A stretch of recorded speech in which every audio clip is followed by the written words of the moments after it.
Second Timothy chapter 4. We're we're at a snail's pace. We're going through verse 8. But you have to go back to verse 6 to get the concept. For I am already being poured out like a drink offering, and the time for my departure is near. I should back up here and just say, I don't think Paul's whining. I think he's just stating what for him is an obvious fact. So, I have fought the good fight. I have finished the race. I have kept the faith. Now there is in store for me the crown of righteousness, which the Lord, the righteous judge, will award to me on that day, and not only to me, but also to all who have longed for his appearing. I didn't say anything about man, have I plowed this ground? But on this phrase in verse 8, now there is in store for me a crown of righteousness. Talked about the righteousness and the crown of righteousness. I didn't say anything about there is in store for me a crown of righteousness. This is I think it's an important concept. See, this crown of righteousness that Paul talks about, this is not I don't know how to say it. It's not like, we show up and God goes, oh, well, I guess we're going to have to come up with a crown of righteousness for this. That's not how it works. It is in store. It awaits us, the crown of righteousness. Now, in the book of Revelation, when John writes about the grandest scene of all, when time has come to an end because Jesus has returned, and now heaven, the new earth, the new Jerusalem, and we will cast our crowns at the feet of the throne. And so a lot of people would say, well, your crown, that's just all the rewards that God will give you because of all the good things you've done. I'm not going to dispute that. I'm just going to say, I still feel pretty strongly all my acts of righteousness are really just like filthy rags to God. And not because he despises my good works. No, it's because my best is not enough. But this crown of righteousness has been in store for me, and the Lord, the righteous judge, will award it to me on that day. Well, when I die or when he returns, the concept is, this is not I feel strongly, this is not God saying, well, you did well while you were alive. You get this. It's not like a game show. Is it our behaviors and our doings that make our status with God, our standing with him, good, bad, positive, not? I don't think so. I think they reflect our side of the equation. They reflect our devotion to him, our love for him. They reflect to what degree I accept his grace and live within it and live by it. But I don't buy this relationship with my good works. This is so, if we don't get this, I don't think whatever else we get matters very much.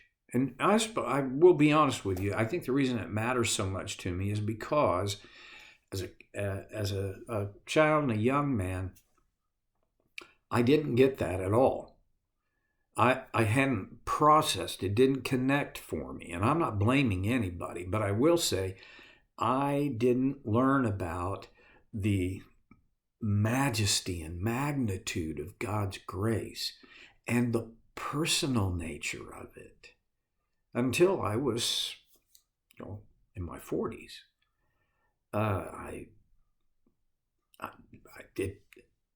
I don't know. It might have made some significant difference in my 20s and 30s or my teens. On the other side, there's this aspect, and this is just my opinion. When I got it is way less important than that I began to get it. I want to steward all that God has given me.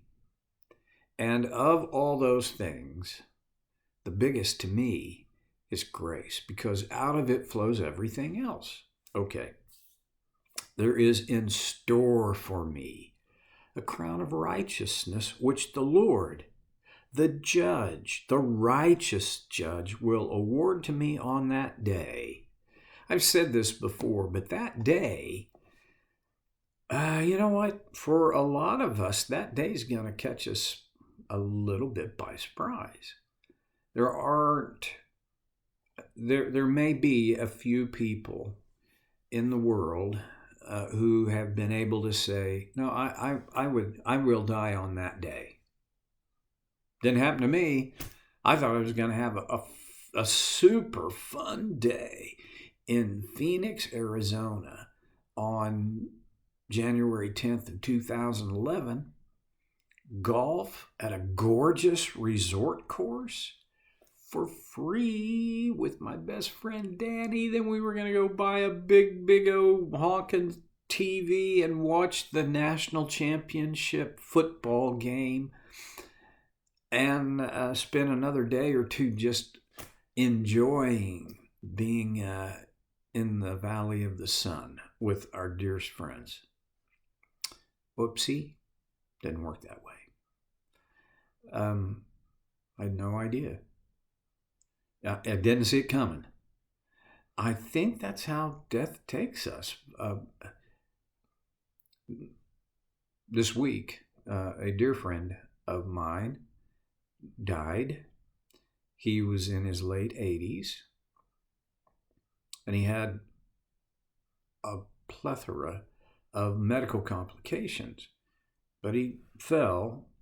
He broke his lumbar spine, and just in a matter of, less than a week,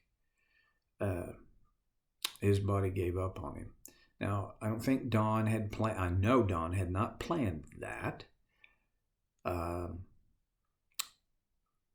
but he was at a point in his life at an age where these kinds of things are somewhat predictable, and yet still, I don't think Don chose the day he would die. So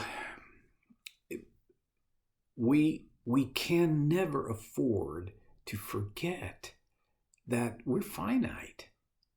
We are terminal. We're all going to die unless Jesus returns before we do. Well, okay. And then Paul says, and not only to me, but also to all who have longed for his appearing. This is kind of euphemistic language, I think. He says, it's not just me that this is going to happen to.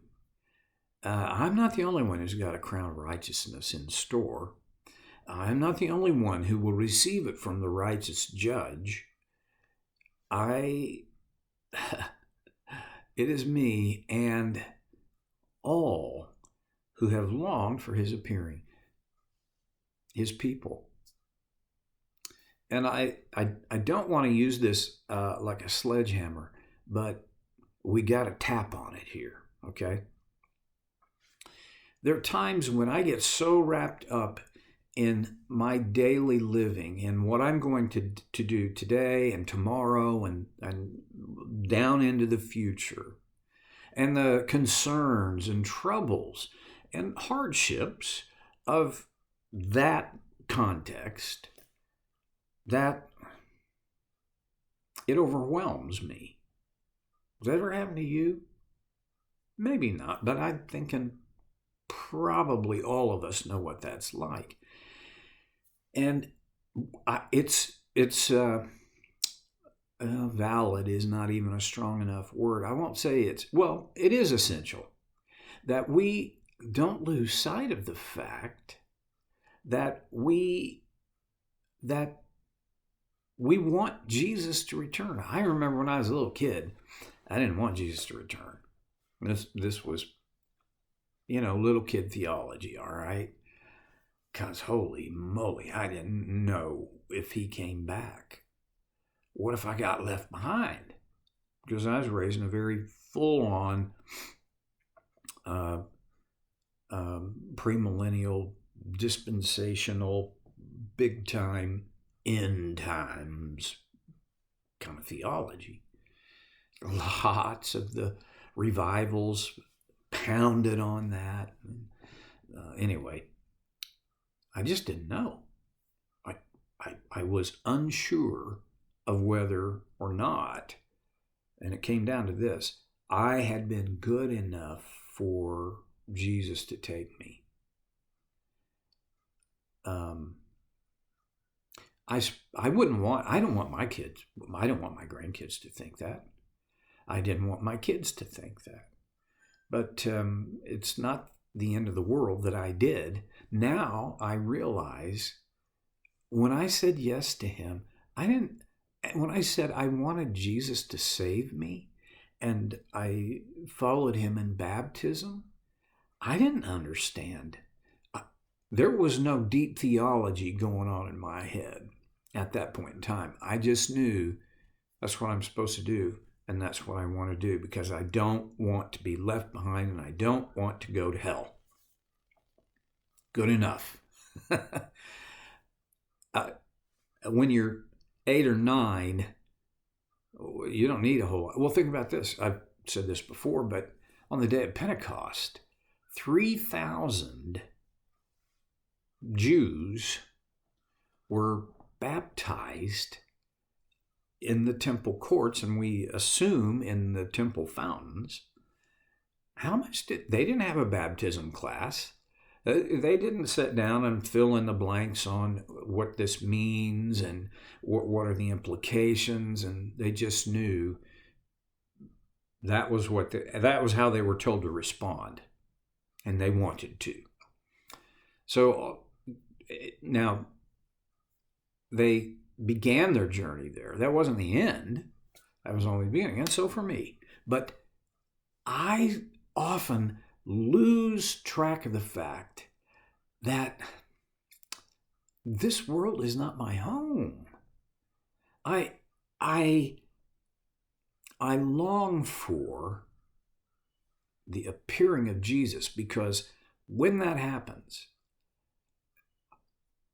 I'll be home. I've told you this so many times, you're probably tired of hearing it, but I love the last 2 chapters of Revelation. I don't read them every day anymore, but I do read them often, because I got to be reminded that's home. And it defies description. John groped and never found the right words to adequately define and express the unspeakable wonder of our home. If I don't long for that, I'll get all wrapped around the axle of this world and only this world. And that, well, that's tragic. Well, I've got a little more to come back to on that, and then we'll move forward next time on So Care with Stevie Boy.